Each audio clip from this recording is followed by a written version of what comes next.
Selamat pagi, salam sejahtera untuk kita semua.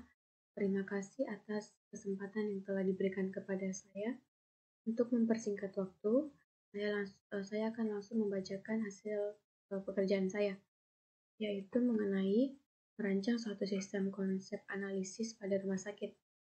Di kesempatan ini saya akan menjelaskan mengenai alur pelayanan di rumah sakit, yaitu pertama-tama pasien akan datang ke rumah sakit, kemudian langsung ke TPP. Nah, di TPP tersebut petugas yang akan bertugas yaitu seorang perekam medis. Tugas dari seorang perekam medis itu yaitu mendaftar pasien, kemudian mengambilkan berkas rekam medis pasien untuk pasien yang telah atau pernah berobat di rumah sakit tersebut atau pasien lama. Kemudian untuk pasien yang baru, pasien akan didaftar dan diberikan nomor rekam medis dan diberikan berkas rekam medis yang baru. Kemudian perekam medis akan mengantarkan berkas rekam medis itu ke polik yang ingin dituju oleh pasien. Nah, di polik tersebut pasien akan dilayani oleh seorang perawat bidan yang akan yang akan membantu orang dokter, yaitu seperti memasang infus,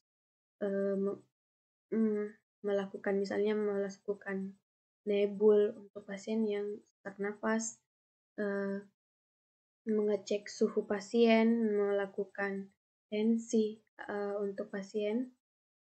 Kemudian untuk pasien yang rawat jalan yang tidak memerlukan pemeriksaan penunjang, telah melakukan konsul dengan dokter atau telah selesai diperiksa oleh dokter akan langsung ke apotik untuk mengambil obat. Nah, di apotik itu pelayan atau petugas kesehatan yang akan melayani pasien yaitu seorang farmasi. Tugas dari seorang farmasi tersebut adalah untuk meracik obat sesuai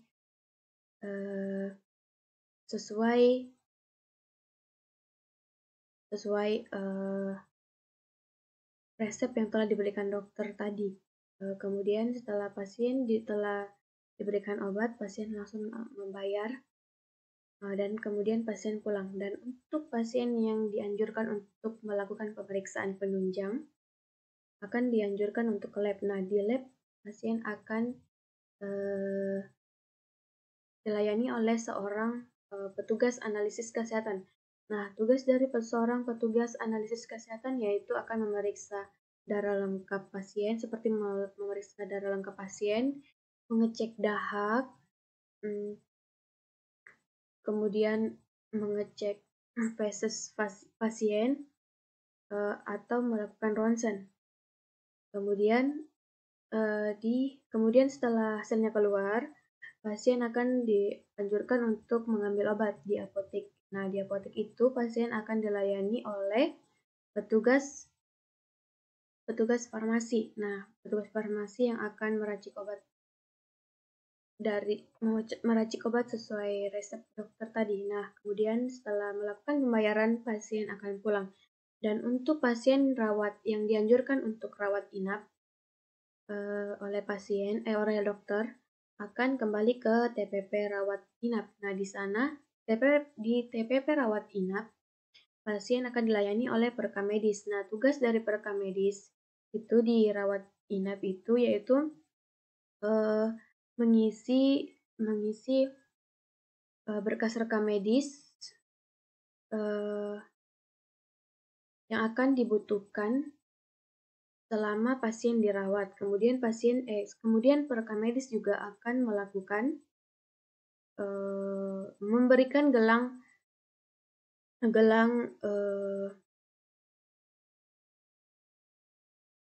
identitas pasien selama pasien dirawat di rumah sakit tersebut. Kemudian perekam medis akan menelpon ke ruangan yang akan ditempati oleh pasien tersebut,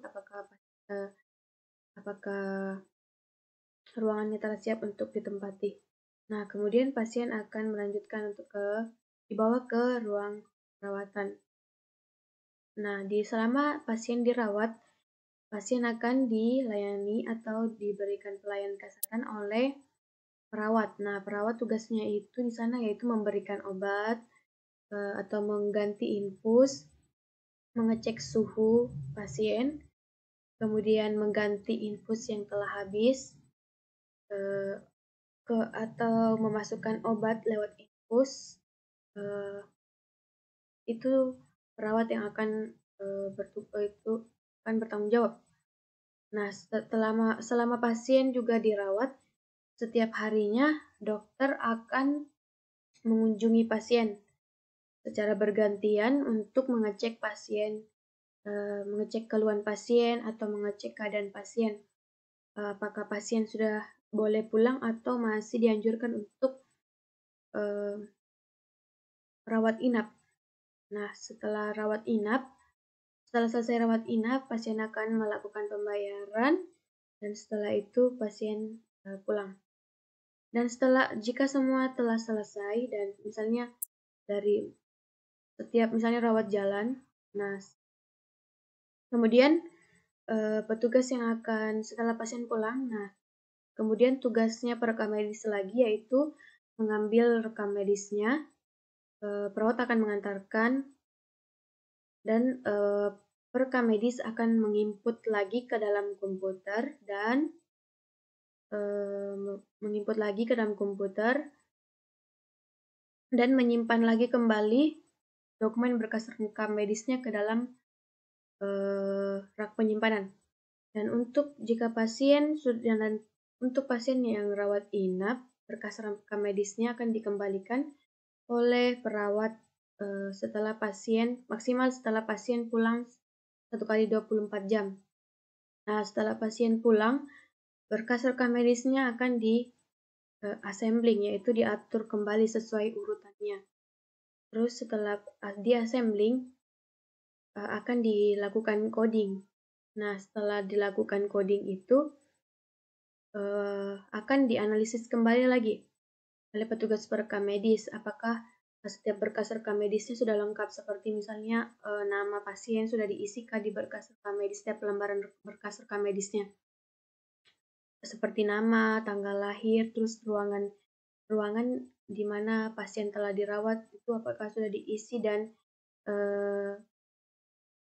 dan jika ada yang belum terisi atau belum dilengkapi oleh perawat maupun dokter ataupun bidan ataupun pelayan kesehatan yang pernah melakukan pelayanan untuk pasien tersebut, jika belum lengkap maka akan dikembalikan untuk dilakukan